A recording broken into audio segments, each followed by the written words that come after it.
Good day, ladies and gentlemen, and welcome to the Cyberseminar conference call. My name is Marisol, and I will be your operator for today. At this time, all participants are in listen-only mode. We will conduct a question-and-answer session towards the end of this conference. If at any time during the call you require assistance, press *0 and an operator will be happy to assist you. As a reminder, this conference is being recorded. I would now like to turn the presentation over to Mr. David Kershaw. Please proceed, sir. Thank you. Welcome, everybody. My name is David Kershaw. I'm the program manager at Kawasi. I am the new voice of the Kawasi Cyberseminars. For those of you who are expecting to hear John Duncan, he has gone back to graduate school. He's now working with Larry Band in the Geography Department at the University of North Carolina. So if you're out on the phone there, John, welcome to the other side of the call. Just a few reminders. If you have problems today, there's media problems. The chat windows, you are able to use the chat window, which should be over on the right side of your screen, and you can use that both for if there are issues that you need to let me know about in terms of technology problems. You can do that. Also, if you'd like to start loading questions in during the presentation, you can start asking questions during the presentation using the chat mode. You will not be able to use the telephone until after Charles has finished his presentation. Also, we'd appreciate any general comments and feedback, and those can be sent to commanager@kawasi.org. Also, within the next week, this presentation will be available online in a recorded format and also as PDF files. And you just need to check the Kawasi website for that information. Some upcoming Kawasi events that you should be aware of. We have 3 more lectures in the spring. On February 22nd, which is 3 weeks from today, we have Upmanu Lal, who will be doing a presentation on why does a hydrologist need to know and do about climate change adaptation. On March 14th, we have Jim Smith, who will be talking on flooding in the urban environment. And then currently, based on our current schedule, on April 25th, the 4th Cyber Seminar will be Witold Krajewski, who will be looking at HydroNexrad, a community resource for radar rainfall data. Apologize for the formatting of the screen here. We've been having some technical difficulties on this side, and things have been a little bit messed up. But just to remind you or let you know about that, Kawasi will be holding its first inaugural biennial science meeting on the theme of resistance and vulnerability of natural and managed systems. This will be taking place the 14th through the 16th of July in Boulder, Colorado, in conjunction with the Times UCAR lab. Also, for the graduate students out there, Kawasi at AGU announced Hydrographics, which is a competition for visualizations, animation, short films about hydrology. Deadline for submissions is September 1. There's information on the Kawasi website at kawasi.org/hydrographics. We look forward to seeing lots of entries on that. For today's speaker, we have Dr. Charles Harvey, who's Doherty Associate Professor of Civil and Environmental Engineering at Massachusetts Institute of Technology. Research in his lab is focused on 3 primary areas: coastal groundwater processes, reactive transport in groundwater, and arsenic in problems in Bangladesh, which is going to be the focus of his presentation today, which is hydrogeology is the key to understanding the arsenic crisis in the Ganges Delta. Charles, are you ready to take over? Actually, before we go, we've got a little bit of technical difficulty, so this is not going to be nice, smooth as it has been if it were you expecting. So please bear with us as we take care of try to smooth out some of these technical issues. Okay, Charles, I'm going to pass the ball over to you, and it's your show. Thank you. Okay, I caught it.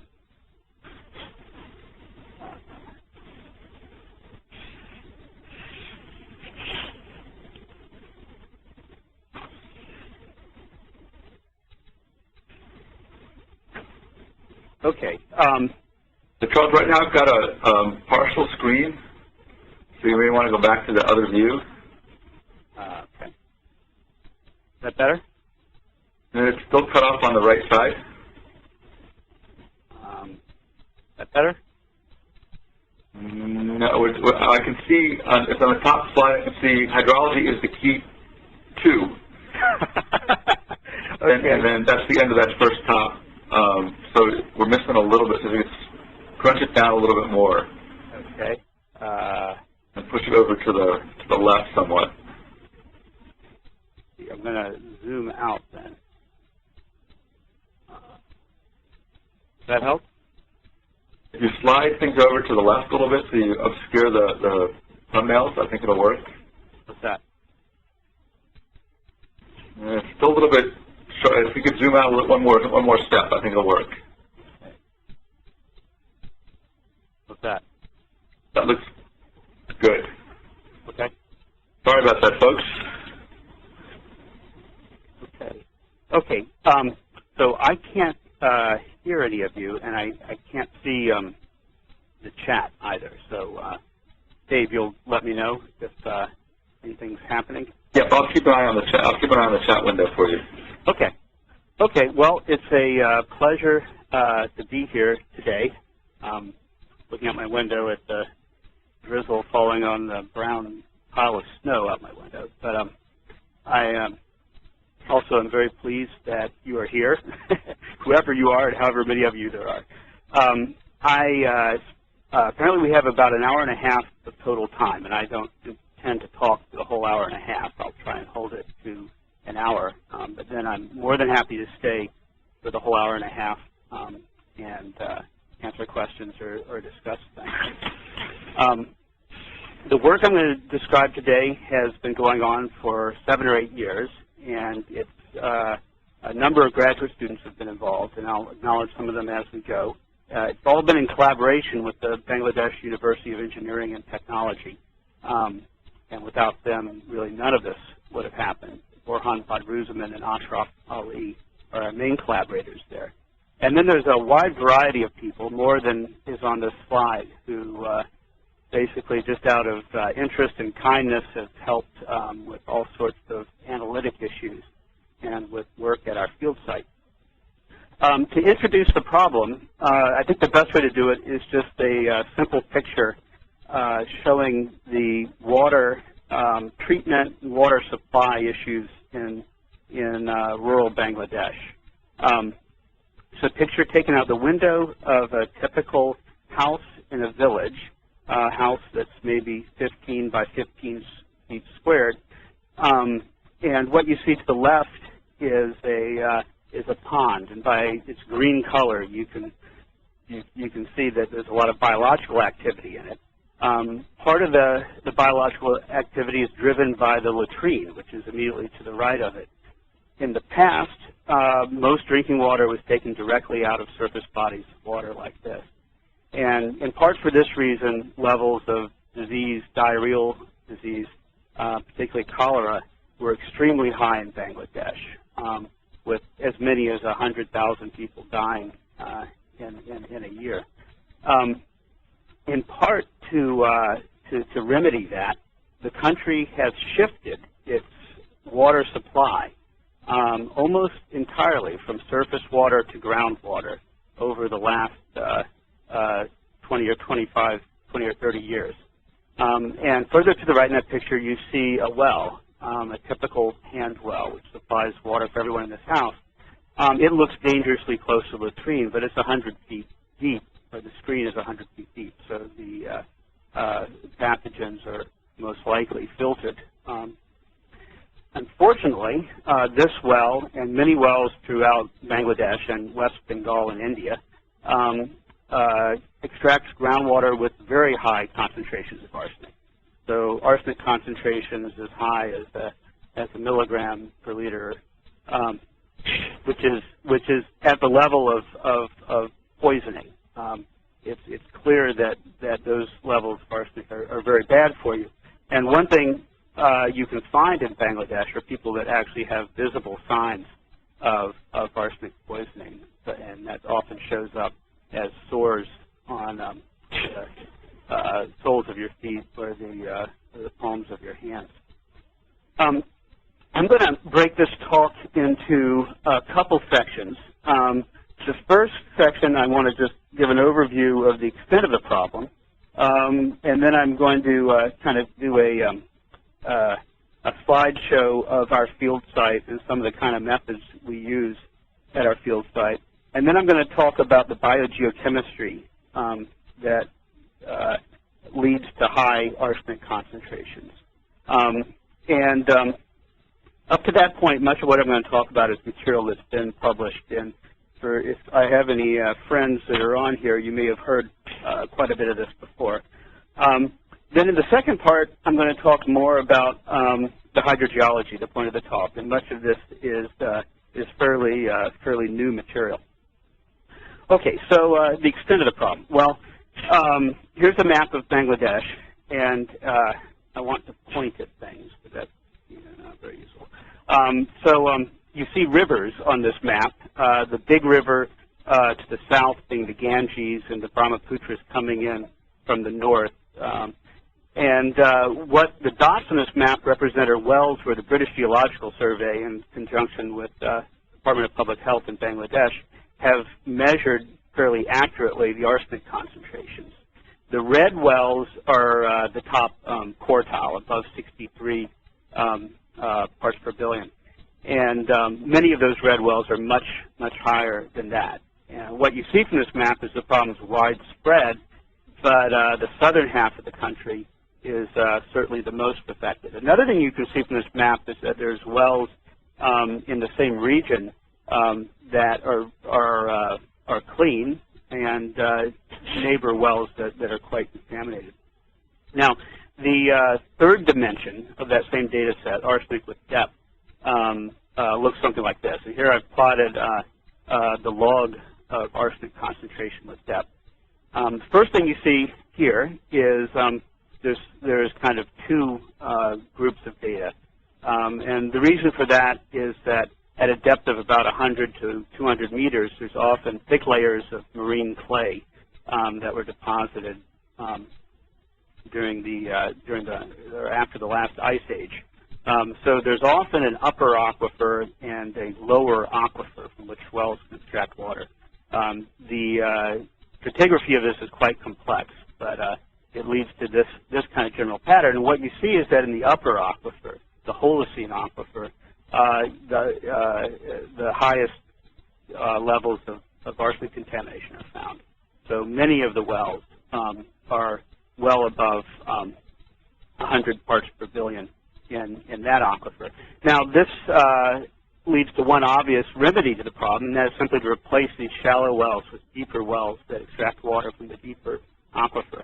And I'm going to, as I go through this talk, discuss various results of ours that have implications for that remedy. Now, one thing we did when we began this project years ago now was to try and get a handle on just how bad the problem was. Because health records aren't kept in Bangladesh like they are here, it's not really, or wasn't really known how many cases of arsenic poisoning and cancer induced by arsenic are occurring in Bangladesh. So we did some very simple epidemiology and just used standard dose response models and applied them to geostatistical representations of the distribution of arsenic in wells. And what we found is that currently there's probably about 2 million people who would have visible signs of arsenic poisoning, maybe 100,000 people who have skin cancer, and as the health effects would reach a steady state, which may or may not happen depending on whether people get fresh water, clean water or not, the deaths from cancer per year will be on the order of thousands. Now, one thing we could do with this calculation is we could ask the question of, well, if we replace the shallow wells with deeper wells, how big of an improvement could we get?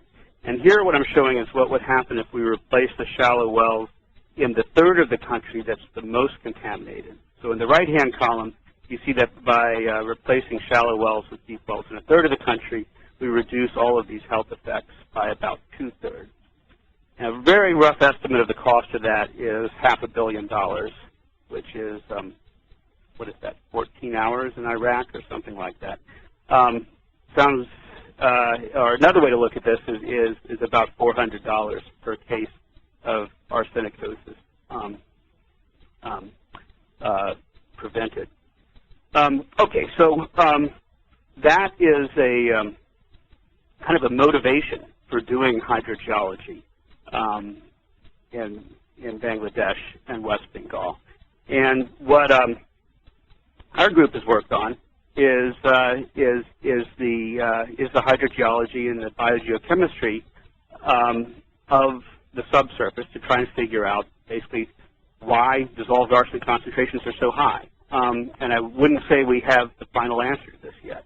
I think it's kind of remarkable that after several decades, we don't actually know the answer to this problem. It's a puzzling problem because there isn't really that much total arsenic in the sediments there. There's more in Massachusetts. And given that there's not much total arsenic there, and as I'll show you there is fairly rapid groundwater flow, you can also turn the question around and ask why hasn't the arsenic been flushed away? Another related question, or a question I think is tied to this, is why are arsenic concentrations so variable on small scales? Why is it that a well that's a stone's throw away from another well can have orders of magnitude difference in the concentration of arsenic? Now, answering these questions, I think, will help answer important questions for decision making. Particularly, we'd like to know, will arsenic concentrations change over time and over what time scale? And can deep aquifers provide a long-term solution to the problem? Okay, so before I launch into our field site, let me just give a quick kind of overview of the relevant geology. I hope you see a satellite photograph of Bangladesh with the Himalayas behind it and the Bay of Bengal in front of it, and a red dot indicating the place where we've been working. Bangladesh is largely just a thick wedge of sediments that have been eroded off of the Himalayas, transported by those rivers, and deposited in the thicknesses of many kilometers. Now, we're pretty sure that the arsenic originates from the granite in the mountains, largely from pyrite. And some of it is transported into Bangladesh as pyrite. Some of it is transported in iron oxides that result from perhaps the oxidation of the pyrite. The pyrite's oxidized, sulfate is swept into the Bay of Bengal, and the iron oxides, which coat quartz and feldspar sand grains, then absorb the arsenic that came out of the pyrite, and then that's deposited at the surface under oxic conditions. And as the sediment piles up, the sediment's exposed to more and more anoxic conditions, or perhaps rapidly to anoxic conditions in the subsurface. Okay, so our field site. Here is a digital elevation map. The Padma River is the Ganges River. That's the Bangla for Ganges. And really all the point of the elevation here is that there isn't really any elevation. The difference between the white and the red is only a couple meters. And I want to use this to position the field site. There's about a 4 or 5 kilometer by 4 or 5 kilometer region in which we've been conducting our measurements. And if we zoom in on that, you can get an idea of the number of locations where we gather particularly hydrologic data. We can zoom in a little bit more, and you can start to see what the land looks like. In this picture, the red dot is the red dot we've been tracking, which shows where a lot of our geochemical data comes from. On the left, you see a river that's sort of full of water hyacinth, with a thin line that boats go up and down. And then most of the area is covered by the rectangular irrigated rice fields, or villages, which are full of trees. and then quite a few ponds, some of which are obvious as ponds, some of which are covered with water hyacinth. Here's a picture of where that dot is, and you see a rice field, and there we are drilling to extract cores. It's drilling for cores again. And let's hope this works. Here's a, okay, now hold it. Hey, okay. I have no idea if this is working for you, but I hope it is. This is a movie of how we install monitoring wells. So what you should be seeing here is 3 guys putting in a well, and the guy who just climbed up is using his hand as a kind of a flap valve to lift up the sediment slurry from the bottom of the well and then dump it out. This is a 100-foot well. It takes this guy about 2.5 hours to do this. 2 points there. One point is that it's very easy to put in wells, and that's in part the reason why there is so much groundwater used in Bangladesh. And the other point is it's very easy here, and this is how we put in monitoring wells. Okay, so I think a few more field site pictures. I can get out of the movie mode here. Oh, no. For deeper wells, you can't use the casing to drill the well. You have to use a metal pipe and then pull the metal pipe out. And this is for those hydrogeologists here who have done drilling in the States. This is a technique that you never see in the States. A lot of men have to climb up well above the well and then jump off of the bamboo to pull the metal pipe out quickly and then slide the PVC pipe in. Once we've put in a number of wells, and I'm showing this picture, this is one site where we have a lot of data. And these are all wells that are screened at different depths so that we can get vertical profiles. So a lot of what I'm going to talk about comes from well fields like this, and we have 7 or 8 of them now. And we use animals to guard them when we're not there, kinds of animals. Some of the more recent data I'm going to be showing you comes from arrays of sensors, which we install at least in the shallow sediments. And it's just a picture of some people who, maybe you're there, who are working on soldering sensors together. Now, much of the geochemistry is redox geochemistry. So a fair amount of work, we have to be very careful to prevent contamination with the atmosphere. It's just a picture of using a glove bag in the field. Okay, so what do we know about the biogeochemistry? Well, I'm going to try and make 3 points as I go through this. The first is that we're pretty sure that arsenic is mobilized with the oxidation of organic carbon.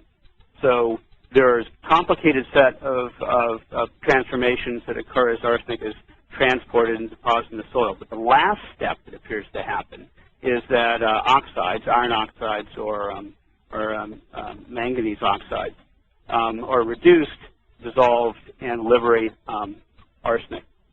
Second point is that arsenic is readily transported by flowing groundwater. And the third point I'm going to try and make is that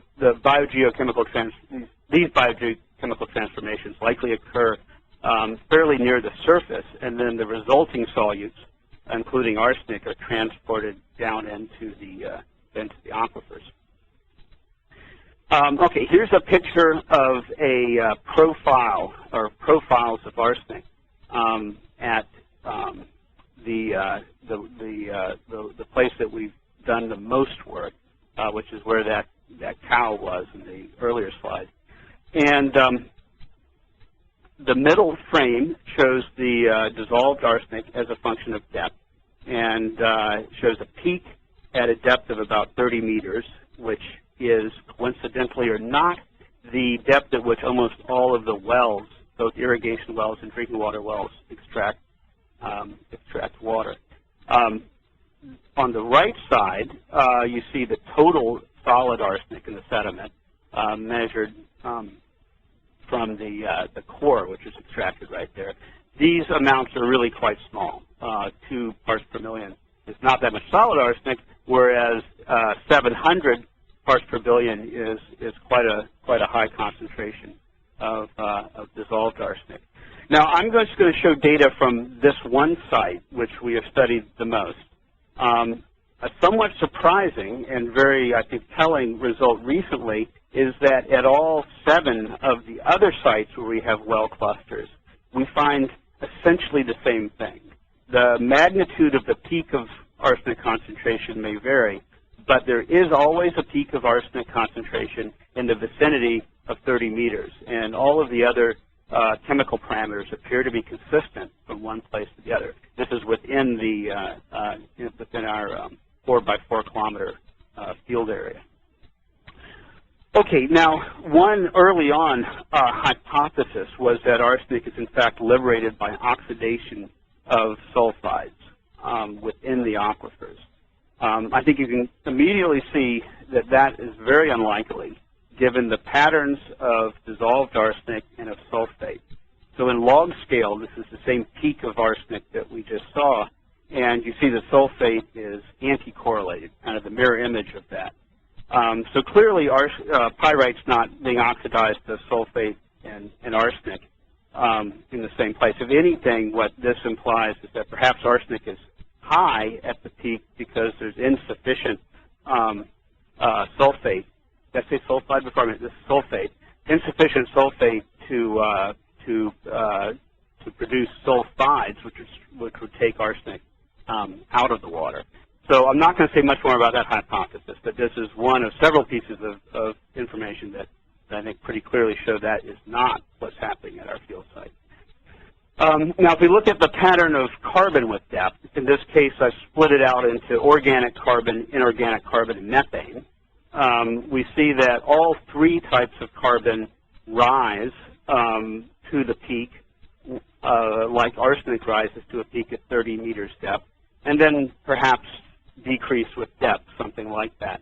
The inorganic carbon is about an order of magnitude higher in concentration than the organic carbon.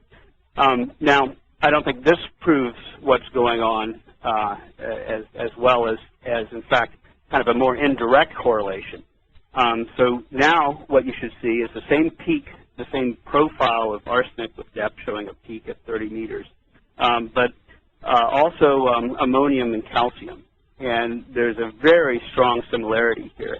I think this can be nicely explained by reduction of organic carbon liberating ammonium, and the concentrations of ammonium are roughly agreement with the kind of Redfield ratio expected concentrations given the dissolved carbon concentrations, and an increase in calcium from increase in bicarbonate in the water dissolving calcium carbonate, which we know is there in small quantities. I think this is as far as I'm going to go with making the argument that the process mobilizing arsenic into the water occurs with the oxidation of organic carbon to inorganic carbon. Okay, so another point I want to make here is that arsenic is readily transported, dissolved arsenic is readily transported by groundwater. And I'm going to make that point by arguing that the isotherm, the plot of absorbed arsenic versus dissolved arsenic, is flat in the range of dissolved arsenic that we find. So that once you're above about 100 parts per billion arsenic, which happens to be about the lower limit that we find at our field site, then there are no more surface absorption sites available to absorb arsenic. And what this plot shows is, first of all, isotherm constructed, shown in the black circles, from the measured arsenic concentrations in all of those wells in that profile, and the measured absorbed arsenic concentrations from the sediment extracted at or sampled at the same depth that the water was extracted. Now, I don't know how much faith I would put in that alone, but I do believe it once we've done some large-scale, basically chemical experiments in the field. The one experiment I want to show here is a push-pull test. And hopefully you can see this. There's a well on the far right where we are extracting water. It's a very deep well, so we've gone well below the peak to extract water low in arsenic.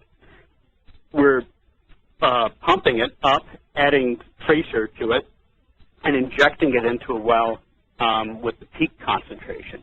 And we're going to do that for a while, so sort of push the dissolved arsenic away from this well, and then turn the pump around and extract water over the course of a couple weeks to watch arsenic concentrations rebound. And what this shows, okay, it's working, is a simulation of what we believe is happening there, with the green being the dissolved arsenic concentrations around the well. You see it's being pushed out as we're injecting water. Then the well gets turned around, the pump gets turned around, so we start extracting water, and now you see the measured arsenic concentrations at the well in those blue circles, and then the modeled going through it. And of course, the reason the model goes through the data is that we adjusted a number of parameters to do this, but we didn't have to adjust any hydraulic parameters. This is a push-pull test, so we know the pumping rates. What we had to adjust were the parameters of the isotherm, and that's how we get this red line on the isotherm, and that agrees very well with the other method of getting it. So I think this gives some confidence that that you can't absorb arsenic at these concentrations, or at least you can't absorb that much more at these concentrations in this aquifer. Okay, so now here's where I think it gets.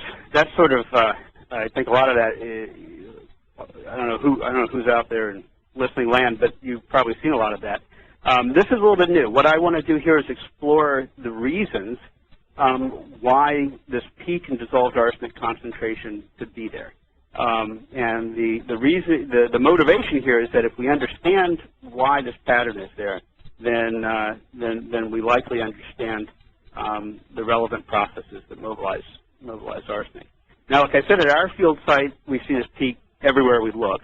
That's not universally true in other places in Bangladesh. I'd say about a third or a half of the places, at least that I've reviewed, show something similar, and other places may have very low levels of arsenic. The peak is certainly at different depths. Sometimes it's not really a peak; it's just increasing arsenic as you move towards the bottom of an aquifer. And what I'm talking about here are gradients of arsenic concentration within an aquifer. Clearly, there's differences in arsenic concentration between different aquifers that are separated by an aquitard. But what I'm interested in here is what causes these gradients within an aquifer. So I think there's really kind of three categories of explanations for this. The first category is that it's something in the aquifer material. Simplest explanation is just like a layer of arsenic. The second category is that there's some sort of geochemical process or evolution that as water gets older, arsenic concentrations increase. And then at our site, as they get older, they start to decrease when they get even older. Since groundwater ages increase more or less monotonically with depth, then this evolution would result in gradients in concentration with depth. The third category of explanation is that what we're seeing here is basically just the kind of conventional groundwater solute contamination problem that we see in the U.S. We're basically drilling down through a plume of arsenic and of the other correlated solutes and seeing a peak as we go through it. Okay, so let me just explore each of these a little bit. In the first case, I'm not going to go through the details, but we did an exhausting characterization of the mineralogy at this site, and we didn't find any layering that could explain this. I mean, there's heterogeneities, but nothing that would explain this very obvious pattern.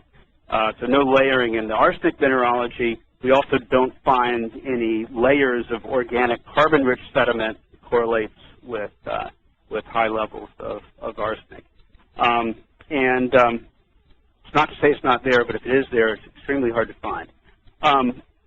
Another argument against this is that there really is very little in the way of iron oxides, of iron-3 oxides in the aquifer material. We can't find them. We can measure iron-3, but we account for all of that as magnetite, as this authogenic magnetite that much of the iron is contained in.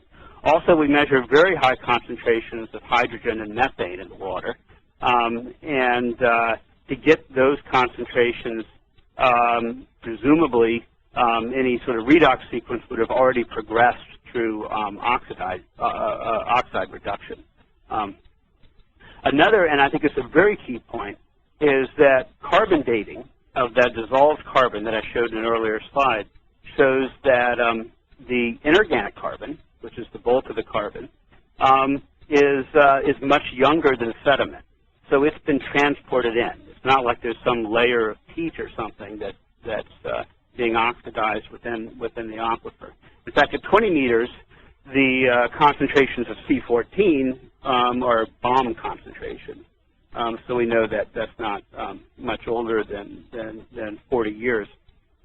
And this also, because inorganic carbon and methane are the products of biogeochemical transformations, this also dates when these biogeochemical transformations occurred. So it must have occurred, they must have also occurred within the last 40 years at 20-meter depth, and probably 75 years or so as we get down to a 40-meter depth. So it's not like there's a strong layer of peat or anything like that in there. Okay, so this second explanation. Well, first of all, let me say about this is that you don't want to confuse groundwater systems with marine sediments or soils where you get strong vertical gradients over the scale of a meter or two due to molecular diffusion from the surface. Okay, in an aquifer like this, the rates of molecular diffusion to the depths at which we find these things are overwhelmed by lateral transport, effective transport of solutes. So it's not as if oxygen is sort of mixing in from the surface and we're seeing gradients from that. Now, that doesn't mean there couldn't be some sort of chemical kinetics that occur on the time scale of decades that would give you these sort of patterns with depth. But they would have to be in the order of decades. And in our case, they would have to reverse themselves as it gets older below the peak. And these processes would have to be overwhelming solute gradients that result from water coming in from different recharge sources. So different recharge sources provide water with very different concentrations, different chemicals. So those would have to be overwhelmed. Or in other words, what I'm saying here is that the third hypothesis would have to be wrong. So let me go to that. The first, let me say I'm discounting the first. I'm saying that the second hypothesis, I can't prove that it's wrong, but I have no idea how it could actually work, what these processes would be. So I'm leaning heavily towards the third explanation, and the rest of this seminar is going to be basically focused on that.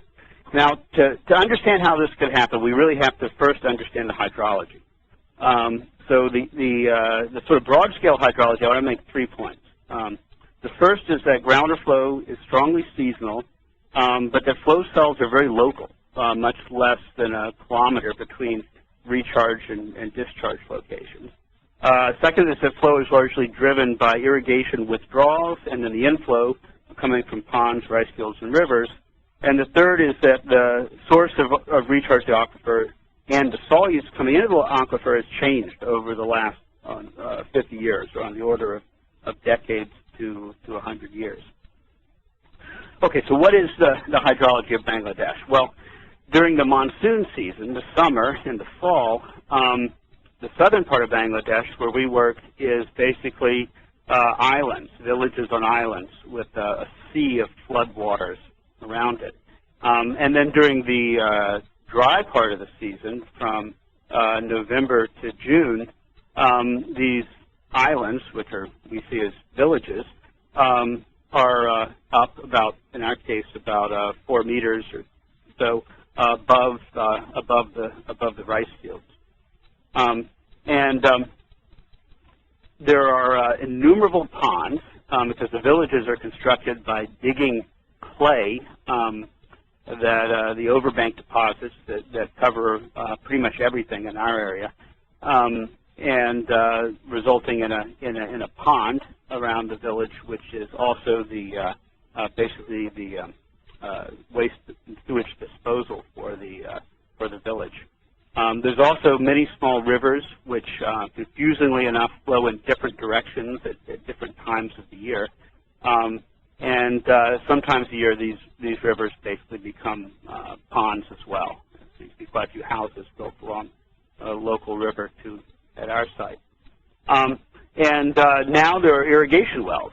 And irrigation wells have, over the last 20 years or so, enabled Bangladesh, and I think I've got a plot here, enabled Bangladesh to greatly increase its rice output, which has made it self-sufficient in food even as the population continued to grow quite a bit in the 70s and 80s. So that now about a quarter of the country is covered with irrigated rice. Rice takes about 1 meter of water a year to grow, this variety called boro rice. And a simple little calculation I have on here is that if a quarter of the country is irrigated with 1 meter of water and the porosity is 0.25, then on average across the whole country, the water extracted for irrigation has to pull down water at a velocity on average of about a meter per year. Of course, it's much, much higher in the vicinity of the irrigation well. Now, another big change to the hydrology that's occurred over a similar time scale, but began maybe it's taken long over the last 100 years really, is a vast growth in the number of these ponds. So basically, just as the population has grown, the number of ponds has grown as the number of houses and villages have increased. Okay, here's our field site again, and I'm just showing a bunch of locations where we measure different things. We measure water levels in ponds and rivers using simple techniques. Here's a method of measuring the sunlight that shines every day in order to measure evapotranspiration. This little crystal ball burns the paper when the sun is out. And then from that kind of data, we can get simple hydrologic descriptions of the seasonal change in things. Now, in the bottom of this picture, I show rainfall, irrigation, and evapotranspiration. And you can see the seasonality that from beginning of from May until September or so, rainfall is dominant. During the months from November to March, evapotranspiration is actually larger than rainfall, so it's arid. And then from, you can also see from January to May, the dominant flux is irrigation. Now, if you look at the plot above it, this shows water levels over a year. It's just we've got many years. This year is convenient. And if you start in July, you can see this time that we call flooding. And you see the water levels in the ponds in blue, in the wells in green, and the rivers in red are all about the same, and they're all at least 1 meter or so above the elevation of the field. Okay, so this is when the villages are islands. They're all about the same. There's no hydraulic gradients. There's probably very little groundwater flow, except for transpiration, driven by transpiration by trees, during this flooding period. Then after the flooding period, there's a rice planting period. There's not much irrigation pumping during this period, but the rivers fall very quickly. The pond levels don't fall as quickly, and water levels in the wells, the heads in the aquifer, fall at an intermediate rate. So what happens during this period is that basically the aquifers act as a conduit for water to flow from ponds and from draining soils to the rivers. Then around the 1st of January, irrigation pumping begins, and the water levels in the aquifer, in the wells, fall more quickly, and in fact go by sometime in March or April below the river level, so that now the river is no longer gaining, but in fact losing into the aquifer. And then the cycle begins again, monsoon comes, and all the heads increase very quickly. I'm just zooming in here on some of the heads in the wells. I think during the year before this, but every year it's about the same for this. And what you see is that in January 1st, when pumping begins, the rate of decline about doubles.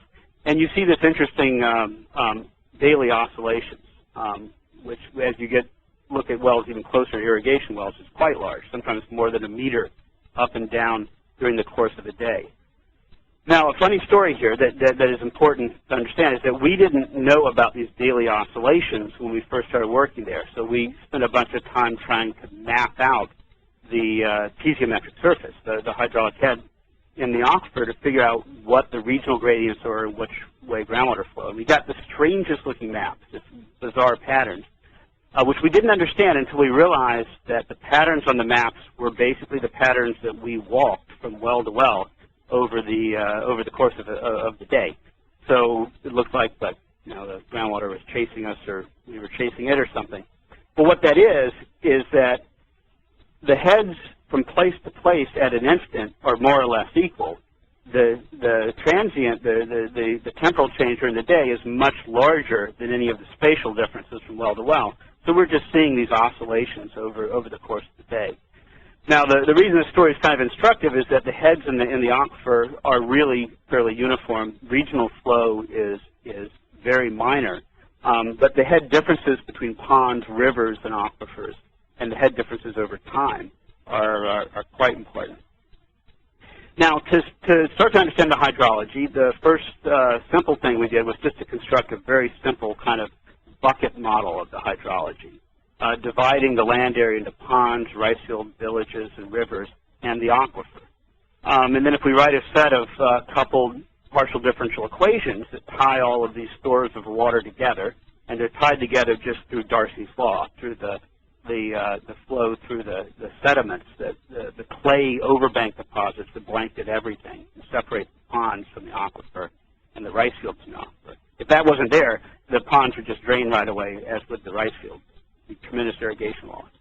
But it is there. So we have these differential equations coupled by Darcy's law, and then we can solve the set of equations simultaneously and find the conductances or the resistances to flow between the different stores of water by fitting this data. So here I'm showing just a fit to water levels and heads measured in ponds, fields, and the aquifer. The river we specify. The water levels in the river are controlled by the water levels in Ganges, which is connected to. So we can get a fairly good fit, and the statistics on this are convincing. And then from that, we can model the various fluxes, so the inflows and outflows to the aquifer. And what this top plot shows is just that starting in November, when the floods recede, there's a large discharge to the river. And then in the beginning of January, when irrigation begins, the largest discharge by far is irrigation withdrawal. And in fact, that turns things around so that the river flows into the aquifer later on. And then ponds contribute throughout the dry season. Now, since it's a model, we can turn off the pumping and recalculate these things. We can't actually do that in Bangladesh because the pumping is vital for growing the rice everyone eats. But that's what we do in the second plot. Okay. Now, if we integrate those over a year, we can figure out the total water budget. So what we find is that over the course of a year, pumping is the biggest discharge, and the blue shows the calculations for the current conditions where there is groundwater pumping for irrigation. Then the recharge comes from the fields, from the ponds, and from the rivers on all significant inputs. Now I want to say one thing about how the pumping and the field infiltration are tied together. A very simple thing, and that is that water is pumped at a particular rate, put into the field, and then evaporates at essentially the potential rate of evaporation. These are puddled rice fields. And the remaining water is irrigation loss, so inefficient irrigation returning back to the aquifer. So the net loss of water from the aquifer from pumping is just the potential rate of evaporation. But they pump more than that because they're not perfectly efficient. And that increased pumping has the effect of basically turning over the water in the aquifer, creating a kind of a flux, but not a net loss. Now the overall residence times, right now we find for the whole aquifer, the average residence time is 40 years. Without pumping, it's reduced to 80 years. Prior to the construction of all these ponds, it's much, much longer. Without the ponds there as the source of recharge, its residence times are on the order of 100 years on average.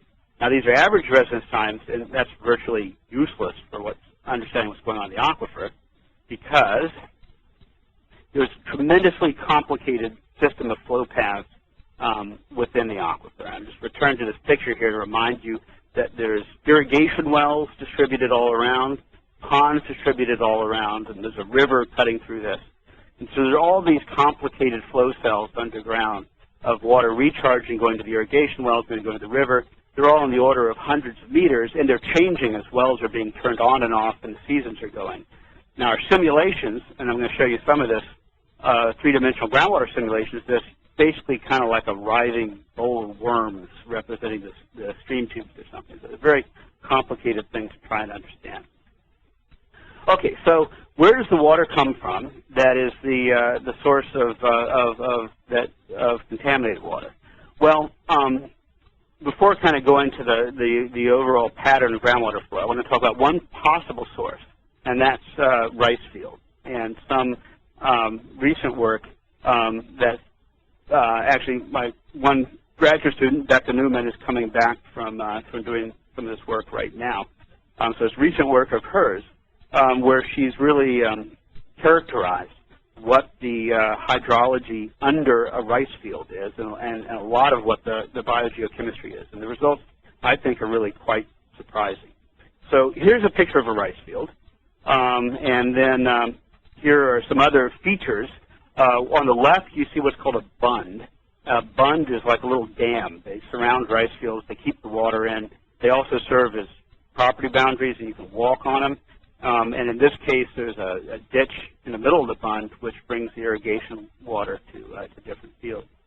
The rice fields are usually, really wet and green, but in the dry season they dry out quite dry. So there's a big seasonal change going on here. Now, what Becca did, and Matt, if you're out there, this picture you, is to construct a whole array of hydraulic sensors to understand what the water content and what the directions of flow through the water potential is underneath the rice field. So here's three students working on that. And then these are all connected by wires into data loggers, which have to be put way up in the air because it floods about 15 feet of water every year. And then here's Becca programming the computer and the data logger, which actually has been surviving the monsoons in this tower. Now, basically, what she finds is something consistent with this cartoon, and that is that the bunds, which aren't plowed because they're property boundaries, serve as the main conduit for inflow of irrigation water. In the rice fields, there is a plow pan, so the farmers produce this intentionally to reduce irrigation loss, but they don't want to plow through the bund because that's the border with the neighbor's rice field. The result is that you have this conduit for the puddled water to flow down through the silty clay a couple meters into the sandy aquifer. We also find this kind of interesting, somewhat mysterious pocket of gas underneath the plow pan, beneath the rice field. Now, we can quantify some of this, and I'm going to show you just sort of a little movie in a minute for what goes on under a rice field. And these are plots of the hydraulic potential with depth, and they're showing a large lateral potential coming in from the bund, which is on the left, and the sensors, which are colored red, are measuring air content. So it's not completely saturated. The black ones are completely saturated. If we, the nice thing about having these sort of measurement devices running for long periods of time is that you can catch all sorts of interesting dynamic processes. And I'm not going to go into the details of this, but just want to say that as the water table goes up and down with irrigation, flow goes in many directions, but overall most of the flow is coming in through the bund on the left, and then over the course of the year we develop this gas phase. As I hope you can see in this, things kind of dancing around this movie. The black line on that shows our estimate for where the water table is, below the perched water table. Okay, now I don't,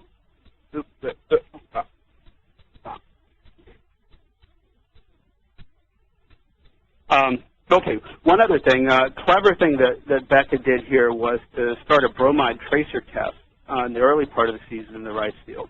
And then come back and dig a trench where the bromide tracer test was. And then we can spray the walls of that trench with organic solution that turns bright blue in the presence of bromide, and understand a bit where the bromide went. And what you see is that it completely covered the area above the plow pan. And then below the plow pan, you don't see much tracer at all, except in very high concentrations in pockets that go as deep as we could dig. So clearly below the plow pan there's macropores or conduits for flow that transport most of the water from the rice field down towards the aquifer. Now I'm not going to go into the geochemistry too much here, but the net result of this is that it does not appear that rice field water provides much arsenic into the underlying aquifer. The reasons for this are in part the hydrology I just described. It's rapid recharge through the bunds, but it's also that the rice field water that recharges is remarkably clean. And this has been shown by some collaborators, namely Linda Roberts, who works with Stefan Hug at AWOG, who have been working on the chemistry of the rice field. And the water is quite oxic. There's a lot of photosynthesis from algae, and it appears to push the concentrations of oxygen well above equilibrium with the atmosphere. This strips out the iron and the arsenic, so you get oxic, fairly clean water recharging through the bund.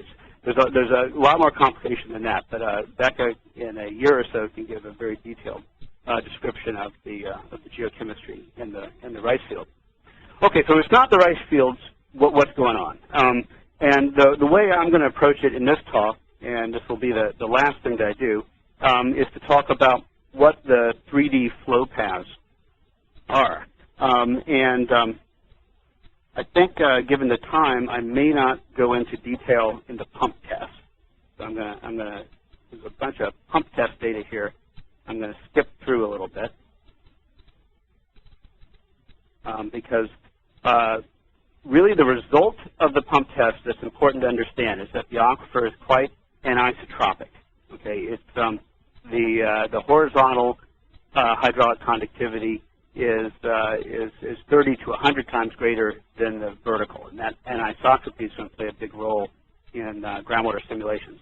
But I cannot resist showing you this plot. What this is a plot of, on the bottom is you see kind of regular Heiss-like drawdown curves when we turn on a pumping well and observe drawdowns in nearby observation wells. In the shallowest observation well above it, in dark blue, we see the elusive Nord-Burgum effect. And what that is that when the well is turned on, we're pumping water out, and the heads are dropping everywhere. In this well, they actually instantly jump up. And likewise, when the well is turned off, so the water levels rise throughout the aquifer, in this well, they in fact instantly drop.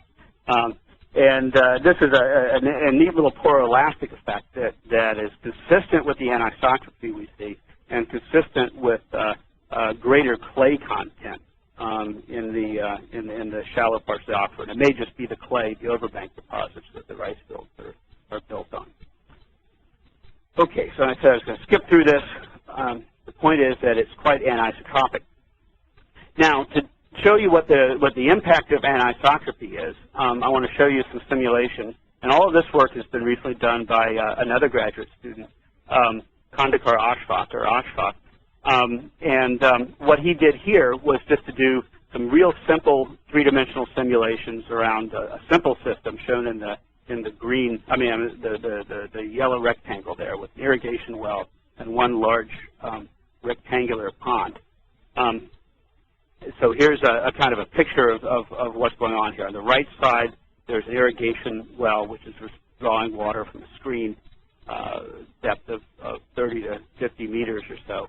And then we see water coming in from above from the pond through these tubes and converging on the irrigation well. Now, if we do those sort of simulations with an isotropic and an anisotropic system, we get different patterns. With the anisotropic system, the flow lines are much tighter at the depth that the irrigation well is withdrawing water. And if we look at here the average horizontal velocity on the right for the anisotropic and the isotropic case, you see that in the anisotropic case, at this depth at which water is withdrawn, we get a rapid flow, about twice as much as the other case. Even in this case, in a homogeneous aquifer, okay? So it's not a matter of layering, it's just a matter of homogeneous anisotropy. Okay, now, if we use the conductivity and the anisotropy value that we get from that pump test and a variety of other pump tests, we can construct a large kind of regional groundwater flow model for the area. And this is just showing how the boundaries are all river channels, except for the right side, which we just make a no-flow boundary, hopefully with some symmetry on the other side. And then at the surface, we have rice fields, we have other fields which aren't irrigated, we have ponds and villages, and we represent all of those things as best we can. So ponds are actually explicitly represented as surface bodies of water with a unit porosity. And the irrigation that's withdrawn is applied in the vicinity of the irrigation well, but uniformly over the irrigated field. Now, as I say, it's difficult to sort of understand the squirming can of worms that develops under that. And all I want to show you here is that if we look at the simulated source of water as a function of depth, and in this case at the same location where I've been showing you all the geochemical profiles, we can begin to understand why concentrations of different things may be different at different depths. So what we see here is that 100% of the water is irrigation return flow at the surface. That makes perfect sense because these wells are basically sampling wells that we've been looking at are basically in rice fields, or right at the edge of the rice field. And then if we go deeper, there's a kind of a peak of water that comes in from ponds, and then deeper than that, it's largely river water that came in, much of it in the quite distant past. Now I've also replotted here the same arsenic peak that I've been showing you before, and the point is just that there's a similarity between these two things. I don't want to make too much similarity. We obviously could adjust the sort of sharpness of the curve on the left by using different parameters that we don't really know, like vertical dispersion parameters. But it's pretty clear from our simulations that pond water kind of is coming in at a greater rate to a smaller area, so it kind of goes out in this kind of dumbbell shape out underneath the rice fields and underneath the villages. And then at greater depth, before ponds were around, and because of the sort of large-scale pattern of rivers, it's river water, not pond water. So the overall picture looks something like this. So what I'm trying to show here is that the pond is basically kind of putting a plume into the aquifer. And these plumes spread out in very complicated ways and move back and forth, but there's ponds all over the place. The same processes are going on all over the place. That spreads out, and then when irrigation wells are withdrawing on the left, they're withdrawing water from a variety of sources, but the pond water is coming in as kind of a peak at a certain depth. Now, we've had a lot of wells all over the place, sort of statistically placed to look at concentrations throughout the domain. But we never put a well in a pond or in the middle of a river. So in that sense, we haven't sampled this whole system. Okay. Okay. One point, this is the last sort of quantitative point I want to make, and that is there any reason to believe that the system is at steady state or not at steady state?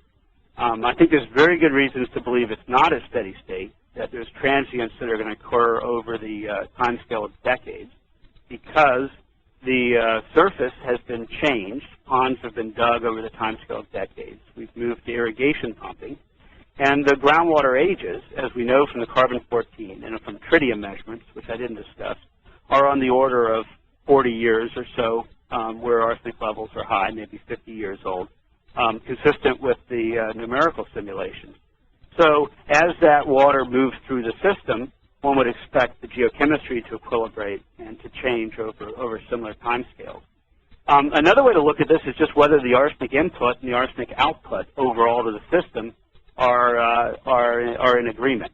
And this is a very rough calculation, but if over geologic time we can calculate the arsenic input as the amount of soluble or arsenic that will be dissolved in the sediment, the amount of sediment which is deposited per year, we can get a total amount of arsenic input to the groundwater, average per year over geologic time.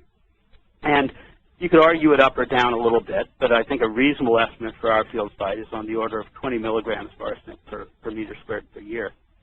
The output now, the current output, we can calculate as the rate that water is being extracted for irrigation times the average concentration in that irrigation water. And we get an order of magnitude more arsenic going out of the aquifer than going in. Now, you could argue any of these numbers up and down, but I think one thing we could say is it's reasonable that there's a disequilibrium right now, that more arsenic is being pulled out than is currently being mobilized into the system. So let me not say my principal scientific conclusions here, because we're running out of time, and I think I've done hopefully a reasonable job of explaining them as we've gone along. I do want to conclude, though, with something else that I haven't talked too much about, and that is that sort of what it's like to work in Bangladesh. And I want to make the point that it's tremendously different than working on contaminated groundwater in the U.S. One of the just obvious reasons is that in the U.S., people just don't drink contaminated groundwater. As soon as we know that water is contaminated, we get water from somewhere else. In Bangladesh, a lot of people are very well aware of the arsenic in their water and quite aware of the serious health consequences of that, but continue to drink the water because they really have no other choice. The other big difference working in the United States is that relative to the U.S., there's really very little effort in Bangladesh and West Bengal to understand the hydrogeology, the subsurface, the cause of the high levels of arsenic. And the reasons for that, and this is my final slide here, I think can be kind of traced to what maybe we could call a funding gap, and that is that there isn't really a mechanism for doing this kind of work in Bangladesh or in the developing world in general. In Bangladesh, I estimate there's maybe $100 million have become available for immediate interventions for doing something about the problem, and that's clearly a good thing. So that's one source of sort of money for this issue. Now, where we get money for is down the bottom of the slide is basic science. So there's a fair amount of money. I think 10 million is an underestimate at this point for dose-response modeling. That's what I call it. So basically epidemiology to figure out just how bad arsenic is for you, and and in a sense, this is a great laboratory for doing that. And then where we get a little bit of money is from kind of arguing that there's novel biogeochemistry going on here. Now, what there's not an opportunity, ready opportunity to do, and is to basically study the basic hydrology, the hydrogeology behind this. And I think that's kind of too bad, because if we want to understand what a lot of us think is perhaps the best alternative for Bangladesh, the construction of deep wells to replace shallow wells, we need to understand the hydrogeology. It's the hydrogeology that kind of will bridge some of the biogeochemical understanding that we have with human interventions like drilling deep wells. So I will stop there.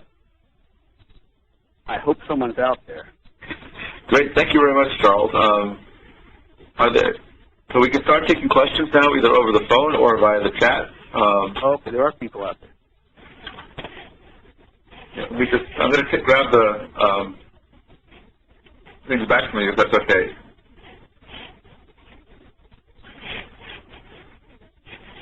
So are there any questions from anyone out there?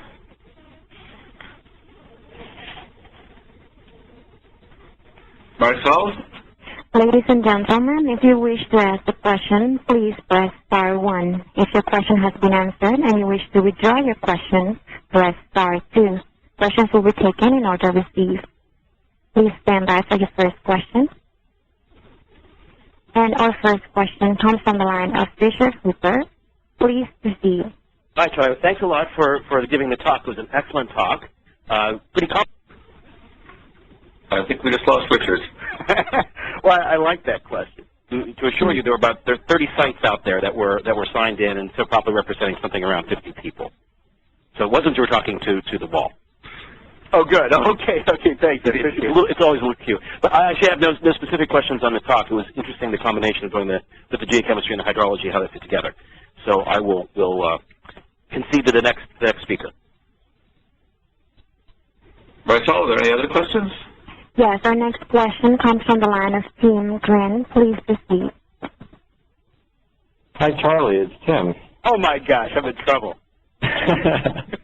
Hey, great talk. I'm sorry I was a little distracted during it, and that's probably the case with most of these web talks. But, yeah, I was just wondering, on the characterization of hydrogeology, what will that take in terms of human resources, financial? What do you think needs to be done to get to really characterizing it in terms of flow systems? Yeah, well, I think there's two aspects to it. The one that I'm interested in is kind of the local hydrogeology. And what that would take is the local and the shallow aquifers. What that would entail is just like a U.S. Superfund site, you know. Mm-hmm. So, like $1 million or $2 million to do things like put in multi-level samplers and do a lot of cores and geophysics just to construct a good three-dimensional groundwater flow model. So the kind of thing that might be done for a filling station spill in the U.S., but isn't done in Bangladesh.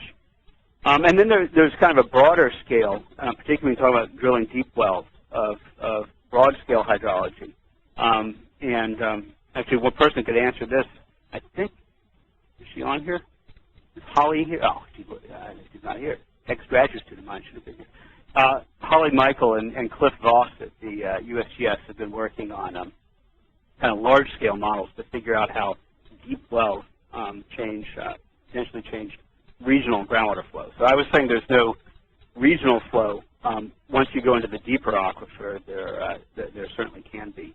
But we don't know across the region where there really is a deeper aquifer and where there are connections between the two aquifers. Right, so your clay lens there being discontinuous is kind of a guess. Yeah, I just put it there because if you don't put it there, you don't want to assume it's not there because that could lead to disaster. But I have no reason to believe that the clay is necessarily continuous. Right. And just one more thing, Charlie, I'll let other people get on. There's a UNESCO project that's focusing on climate change effects on groundwater, and it seems like you know, as these types of systems become characterized around the world, there's a lot more potential to look at not only localized problems, but I guess more regional problems. And this would be a nice case study for that.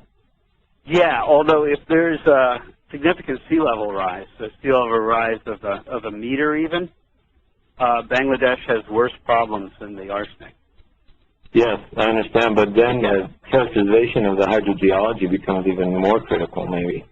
Maybe, except I could argue that a lot of these areas just will be inundated. Yeah, yeah, but no, I take your point. Yeah. Hey, it was great to hear you, Charlie. Thanks. Yeah, thank you.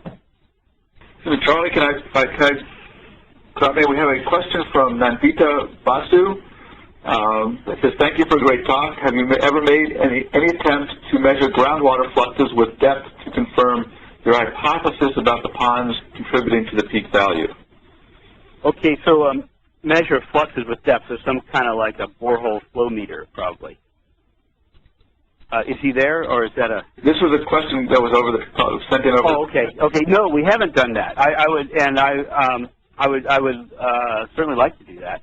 Now, measuring the groundwater velocities won't tell you where the groundwater came from, but it certainly would be really useful data to have. And one frustration of mine at the field site is that I get lots of different chemists and biologists who are excited about coming out and you know, looking for like you know, Einsteinium isotopes or different sorts of bacteria.